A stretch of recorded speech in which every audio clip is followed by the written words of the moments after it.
Hey guys, it's Eric from Agrimatic. I'm here today and we're actually installing some Q Plus mats. So I was going to go over some of the steps that we take as far as putting the mats in. I'll show you here what the mat looks like. Q Plus mat, top cover like this, is a pebble top. Actually is contoured, there's a little bit of slope on the back side of the mat.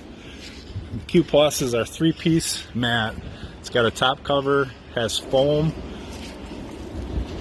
and then it's got a dimpled pad that goes on the bottom side of it that protects the foam, and then the top cover is sealed all the way around. First thing you want to do is clean off your stalls, get them nice and clean, and then in this installation we want to keep them about an inch from the back curb, and here the curb's kind of beaten up, so we'll actually run a tape and we put this about an inch and a half away. Alright, got my tape now. So we're going to be about an inch and a half away from the end. So we will mark it right there so we can protect it, keep it back a little bit in case it expands.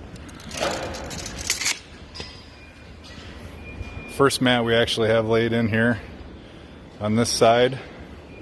So you lay the bottom into the stall, and I lay the top cover.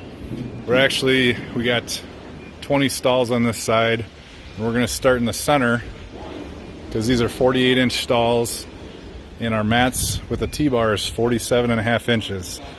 So we are going to lose a quarter inch every stall. So we're going to start in the middle so we don't lose too much at the end. Let me get situated and we'll start again. Okay, we've got a couple of mats that we've already installed. I'm going to discuss the T-bars. T-bars have 5 4-inch LDTs into them. The mat actually has 2 with 2 washers. What we want to watch with this installation is we want to make sure there's a gap here. Depending on what time of the year you put these in, they will expand and contract. So we want to make sure that there's a gap here. KRAIBURG actually sends us these little spacers so we can lay them on the T-bar, make sure that we've got enough space in between the 2 mats, so once it gets warmed up there's some room for the mat to move.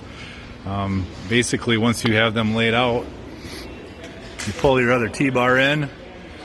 We anchor the first one, drill the holes, come behind with the anchors, and then we start with our first 2. And basically you're going to go on down. As I talked before, we lose a quarter inch, so these are our 3.5-inch T-bars.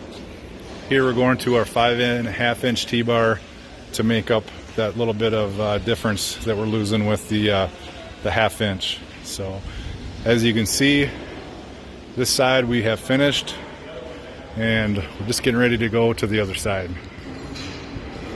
So the last thing we did once we got this side installed, we're actually going to let cows in on this side, is threw a little bit of sawdust on to cover up so it doesn't look like anything different for the cows as they come into the stalls. I think that should be about it. Thanks for watching.